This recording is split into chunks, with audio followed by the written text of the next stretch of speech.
You know, there is really power in the name of Jesus. There is healing in the name of Jesus. God is good po.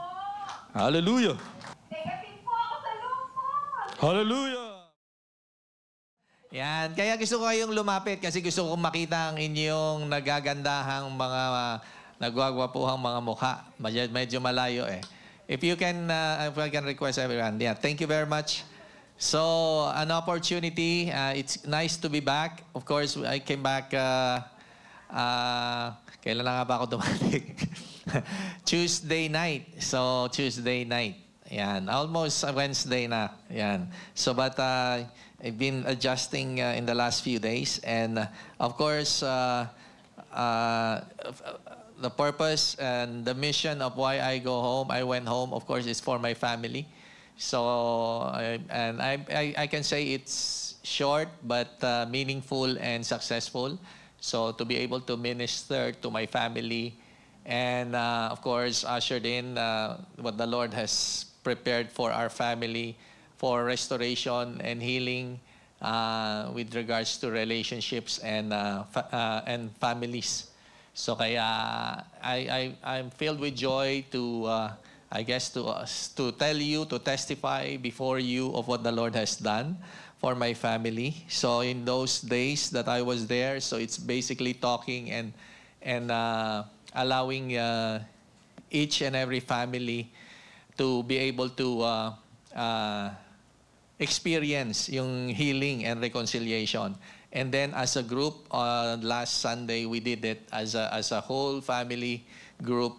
And we did it on the Sunday. And it was, again, it was victorious because all were present, except for those who are overseas. Of course, my family, you know, I went home and my wife and my children stayed.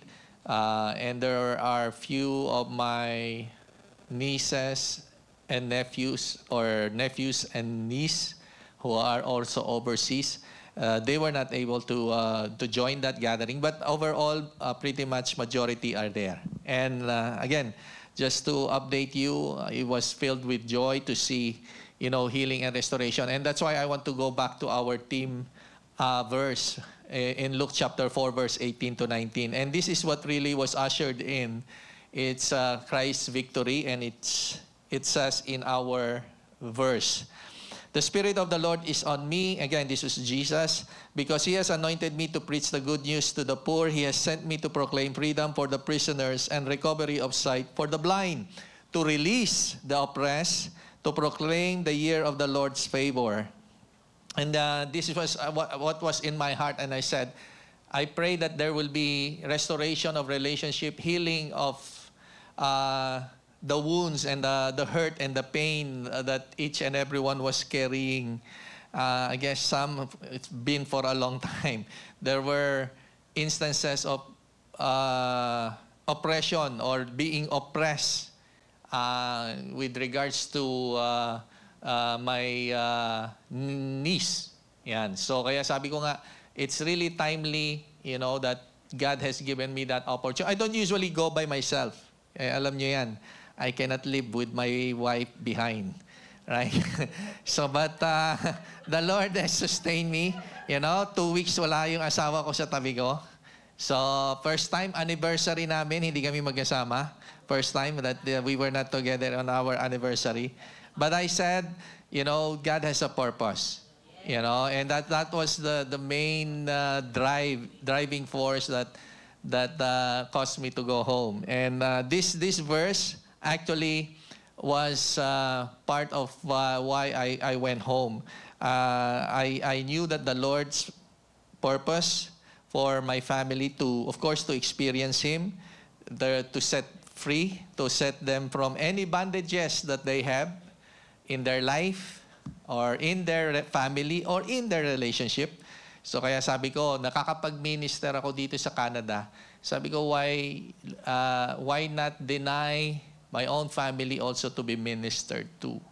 So kaya sabi ko, you know, probably, you know, it's but time that I also do it for my family. So kaya umuwi po ako. So yun yung purpose ng aking pag-uwi. It's a mission for family healing, restoration of relationship healing, because the family have grown apart in terms of distance. Some live farther from each other. We used to be close together as a family.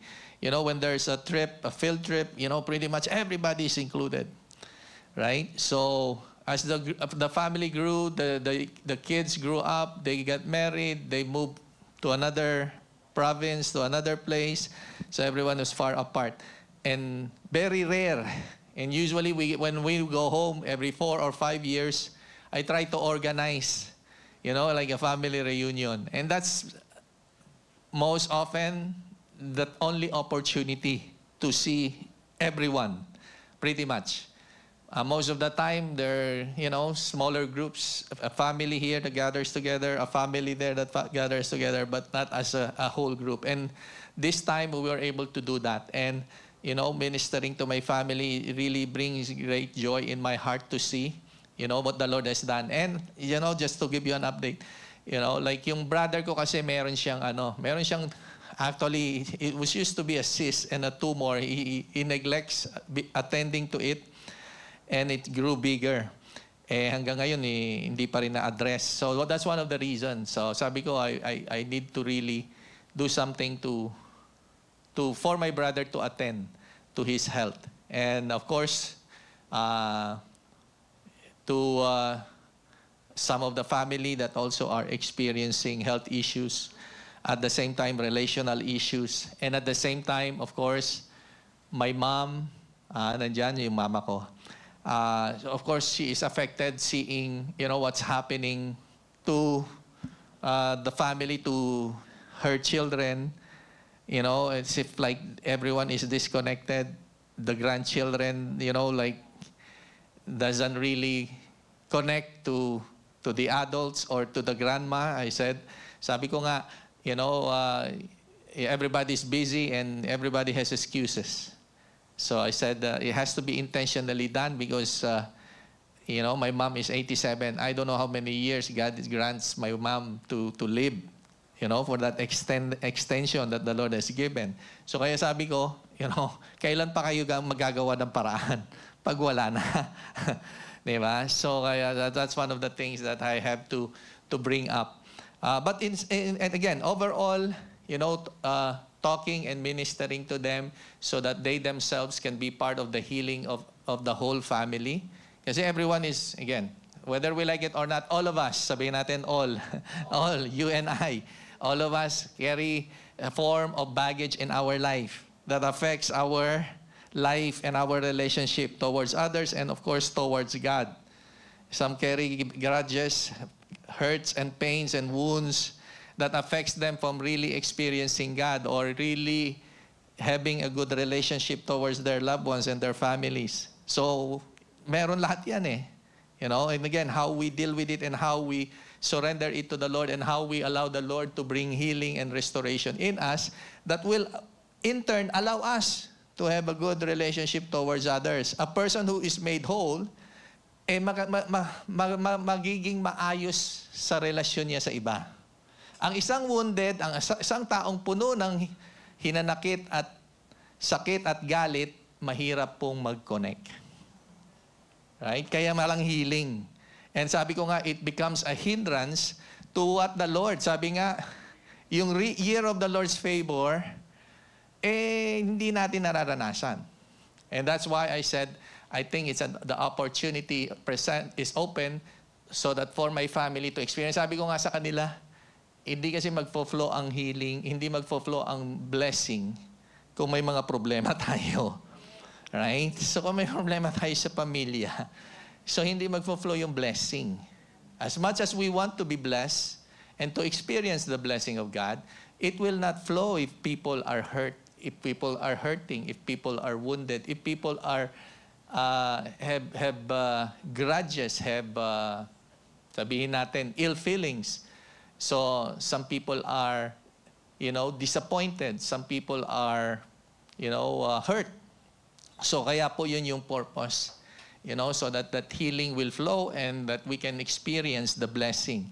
You know, it doesn't always mean it's financial, but the blessing wherein you see the joy and the love and the unity and the harmony among members, although they live far apart, you know, you can still see that they are connected in love, right? In peace and in unity. So yun po yung aking motivation on my mission. And in doing so, again, I've seen a lot also, the very miracles that the Lord also have prepared for me so that I can continue to preach about Jesus and share about Jesus and His miracles and His power to do miracles. So that, I think last night, for those of you who have joined last night's corporate prayer, so meron akong shinare sa inyo about this part of, she's like a part of our family, although she's like an extended family member. So very close to us, to our family. You know, been there all throughout the seasons of our family, especially for the family of my brother, you know, through the ups and downs, you know, the success and the failures of business, she was there. And the first day I went, I arrived the night of June 10. I left June 9, I arrived June 10. I rested June 11 because I was so tired and sleepy. I went June 12.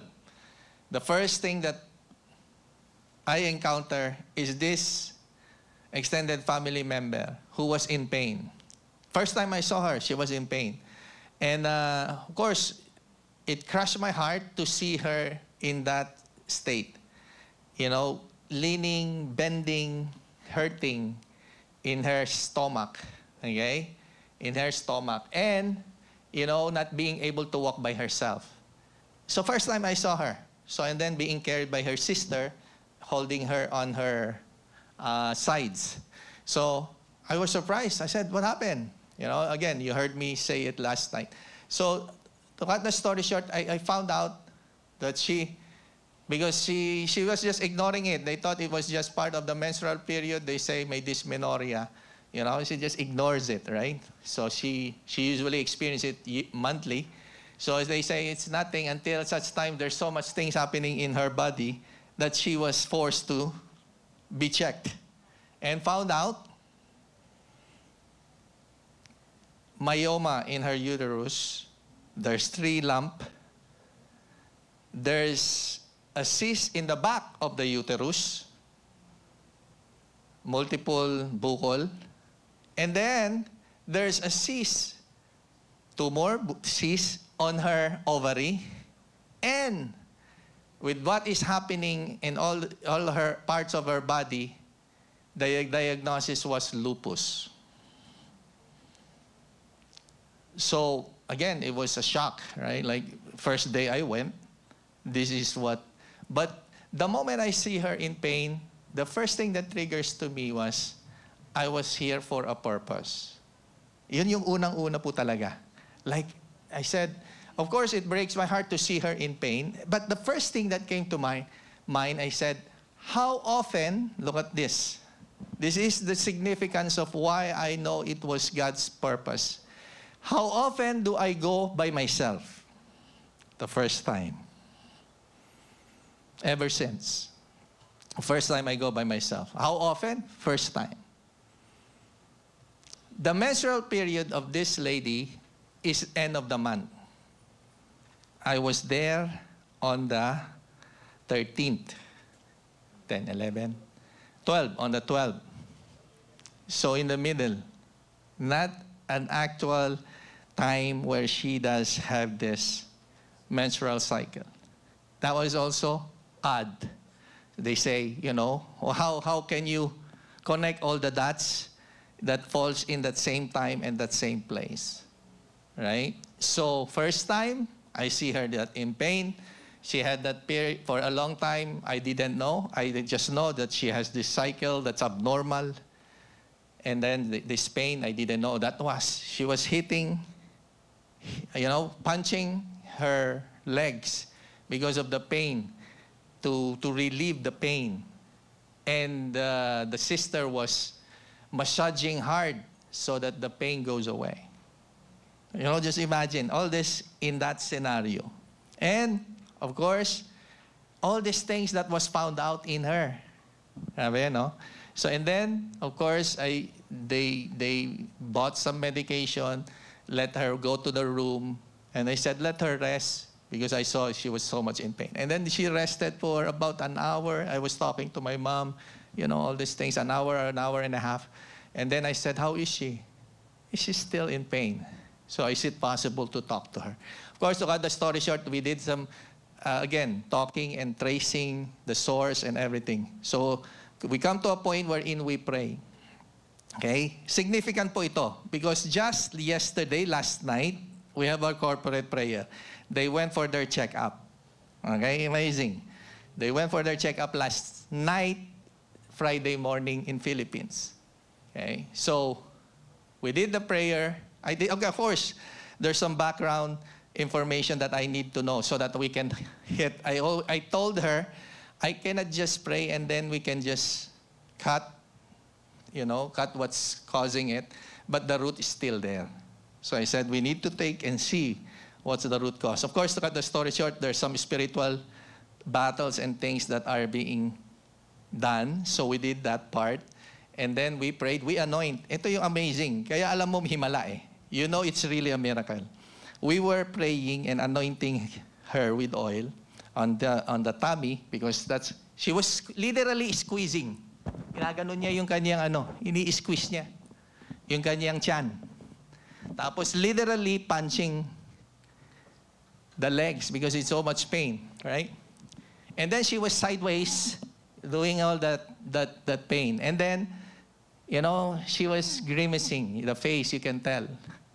I said, do you believe in miracles? I started to share the miracles that we have here. Yung sa ovary ni, anong pangalan nito? Hindi, yung kay dito. Kay Seneca. Yung kay Melanie. Yung may nakitang cancer.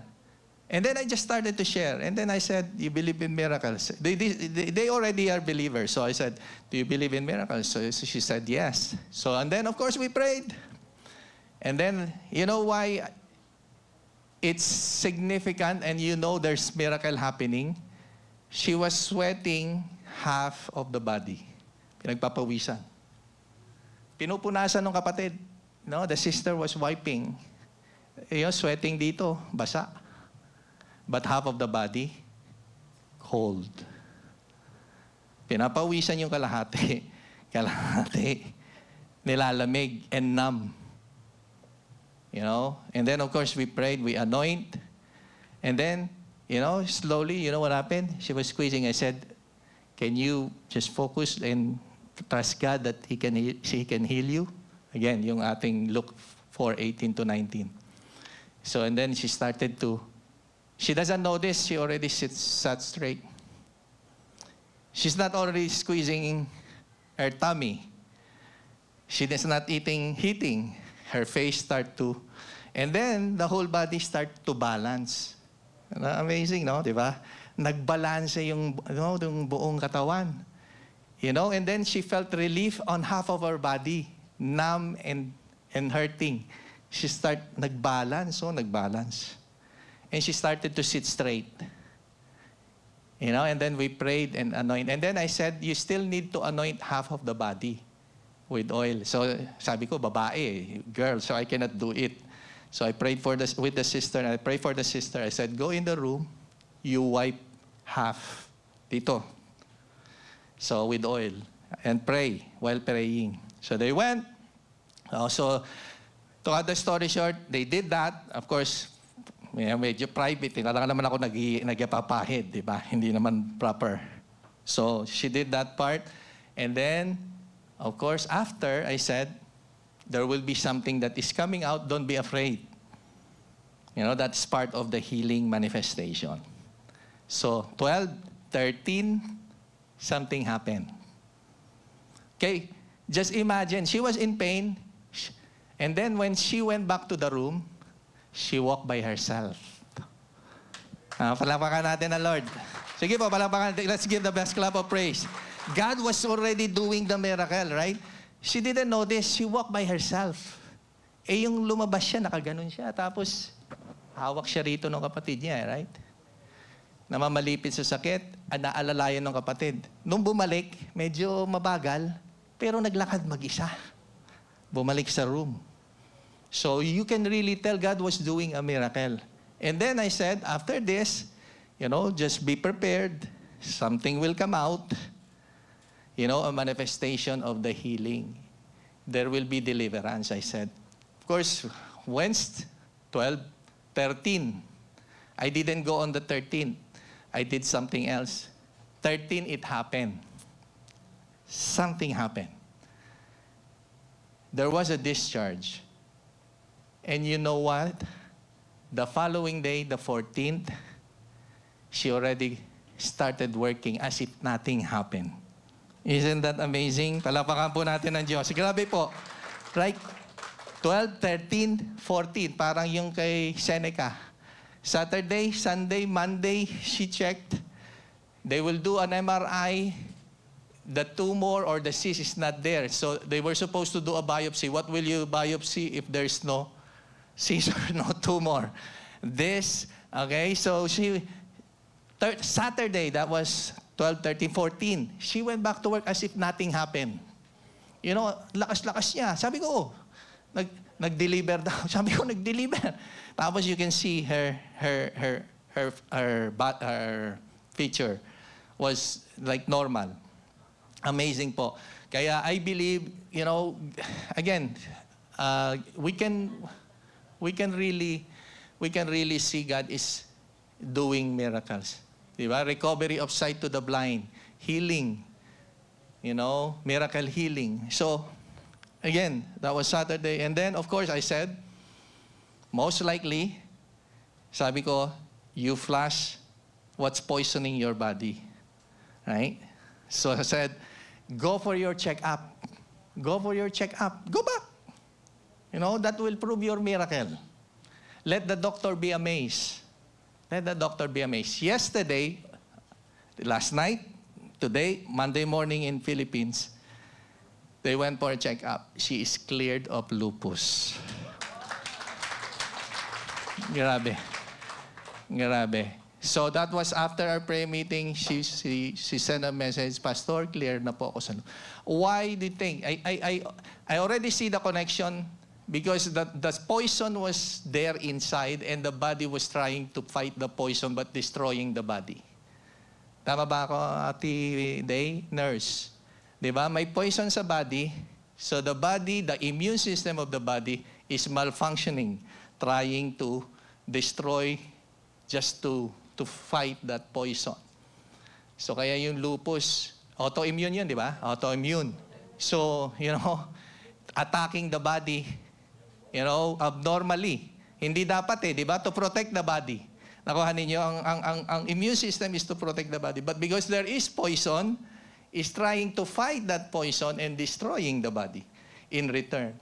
And that's why when that cleared, and that's why I saw the miracle because it flushed out that poison na flush Nakuha niyo, na discharge. And then, of course, the body returns to normal. Wala na siyang kailangang i-destroy. So kaya pag clear, yung symptoms ng lupus na wala Yung symptom ng lupus na wala. Kasi nga, hindi na ina-attack ng katawan yung katawan, yung mga organs and other parts of the body. So, and that was something, sabi ko Lord, what are the chances I go in the middle of the year for 2 weeks and without any purpose? And why will that scenario or that situation fall on that day? Not in if it happened I'm already here, right? Like 26, 24. So usually the period happens on the end of the month end. So if it happens tomorrow, I'm already here. But it happened because I know God has a purpose. Amen. If we can see it, palakpakan po natin ang Diyos. So, God is I'm really amazed. And of course, I found out my brother has also so much stones. May stone sa kidney, may stone sa liver, may stone sa gallbladder. Sabi ko, maraming stone. Okay? Sabi ko, unang-una, kaya ako pinauwi ng Diyos dito para magpahinga ka. De-stress. Sabi ko sa kanya, malulusaw lahat yan. You know, because God wants you to live longer.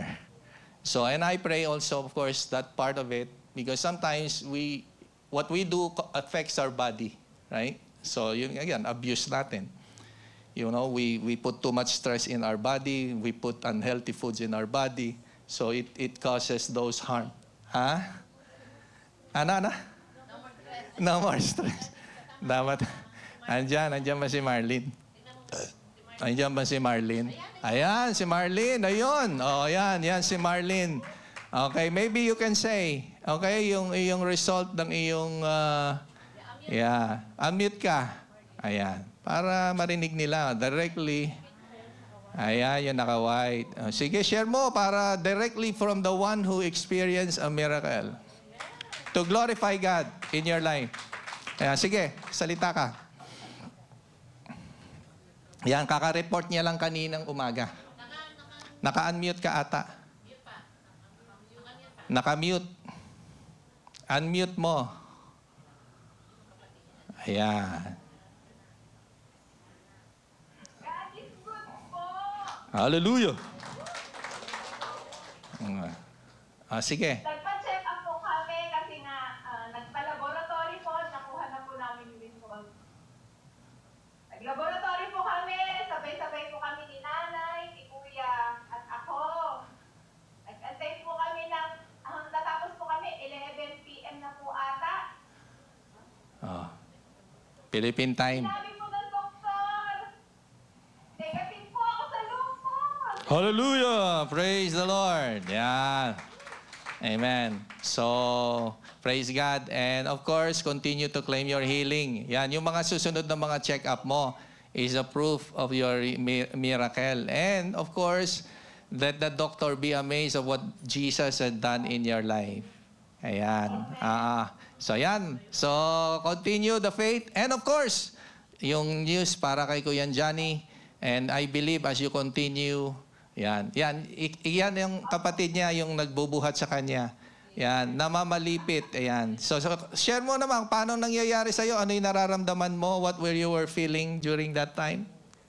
Wednesday yun eh. Opo, nung 12. Oh. 12 po yun, nung pumunta po kayo rito. Talagang hirap na hirap po ako. Siguro po yung pain, kung i-range nyo nung 1 to 10, nasa 9 po yung talagang as in masakit na masakit po. Talaga kung po pwede lang, yung sabi nga po nila, kung pwede mamatay muna para mawala yung pain, tapos mabubuhay na lang ako ulit. Ganun po kasakit yung dinaranas ko po tuwing menstruation. Pero nasa katapusan nga po end of the month po ang aking menstruation. Hindi ko lang po alam bakit dumating po siya ng 12. Actually po, 11 po siya dumating.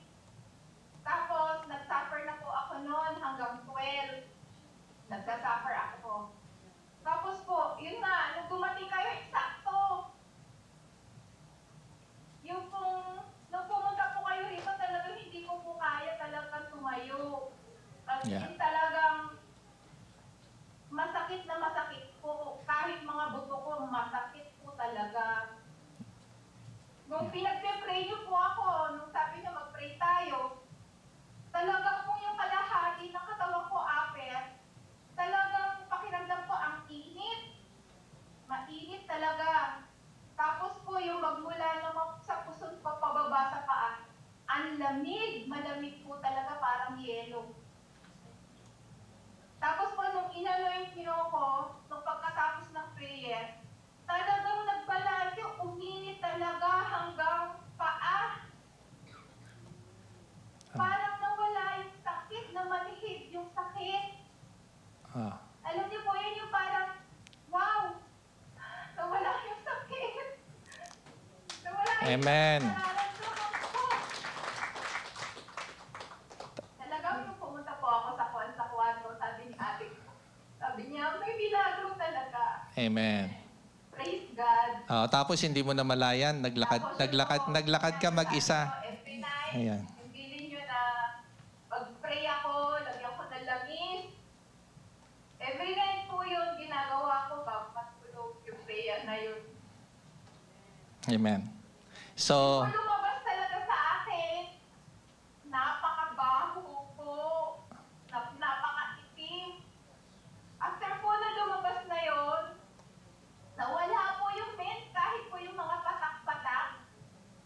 Di po ba pag nag-mens tayo, meron silang sinasabi na yung after ng menstruation may mga patak-patak pa rin na mga dugo.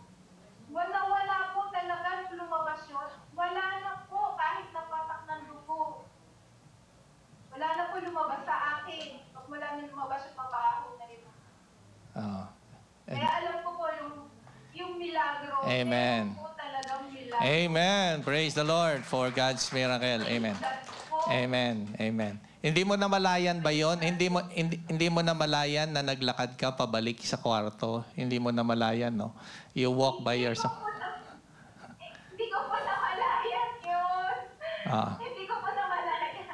Ang napan ko na lang po yung mainit, yung nagbalanse po magmula ulo hanggang paa na mainit. Amen.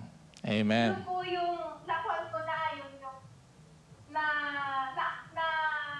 naunawaan ako na, Lord, milagro mo, nawala yung sa sakit. Amen. Kaya nga po ba, di ba, sabi ko sa inyo, uminit yung buo kong katawan. Amen. Yun po yung salita ko sa inyo. Amen.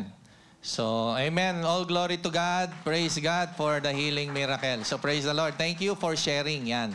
So, yan po. So, thank you. And of course, after yung check-up, ayan, ano ba ngayon? 26. So, 12, 13. 13 days. 2 weeks after. 13 days. 13 days after, no? Nung nakaranas ka nun. So, nawala yung mga symptoms, di ba? Yung mga pains. The whole body yung pain mo, di ba? Whole body.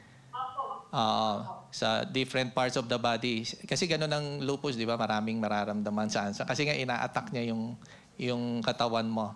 So, different parts of the body. So, again, thank you very much. Let's give a clap of praise to God. Hallelujah. Thank you for sharing. Yan. So, you hear directly from, mas maganda siya nag-describe. Hindi ko kasi alam yung nakita niya sa hindi ko nakita eh. Hindi ko tinignan. Okay, so but that's a miracle. And again, I saw right away God was doing a miracle, and there was a purpose for why I went. Of course, for my brother. Sabi ko nga, in my manifestation din yun eh. Isipin nyo, may stone sa kidney, may stone sa gallbladder, may stone sa liver, may stone dito, may tumor. Lumaki na nga yun dito niya eh. Kasi put off. Dati maliit lang yun eh. Wala eh. Talagang put off. Hanggang ngayon, laki na. Kaya sabi ko, there should be a manifestation of miracle. So, lalo na pag na-de-stress ang kanyang buhay. So, yon. Kaya I told them, continue to pray. Let that anointing continue to be upon our family, upon them. So, kaya, I'm still looking forward. May mga miracle pa sa mga darating eh. Hindi naman yun lang. Meron pa po mga darating. Sige po, palapakan natin na Lord. Let's give a clap of praise to God. So kaya, I knew, even yung ganong pagkakataon, sulit po yung pag-uwi. Sabi ko nga, a life that is saved, a life that is changed, a life that experienced a miracle, nako, hindi po matutumbasan ng pera. So kaya, sabi ko nga, in pain eh. So, ang solution diyan gamot at operasyon, di ba? So, sabi ko, alam ko, nasanay na tayo sa gamot at operasyon. Puro na lang opera. Di ba? So, sabi ko, merong mas maganda, himala. Hindi mo na kailangan ng pera. May himala. Amen. Palawakan po natin ng Diyos. So may himala. Sabi ko nga, gastos na naman yan. Mag-pray tayo ng himala. Di ba? 2 himala yan. Himala, hindi ka na gumastos. Himala, gumaling ka pa. Amen? So kaya nakaka-bless po yung istorya niya. May istorya pa po. May mga istorya pa sila. At ano na lang natin, later on they will also share about it. You know, but today again, we should not be just witnesses of miracles, but we should also be recipient.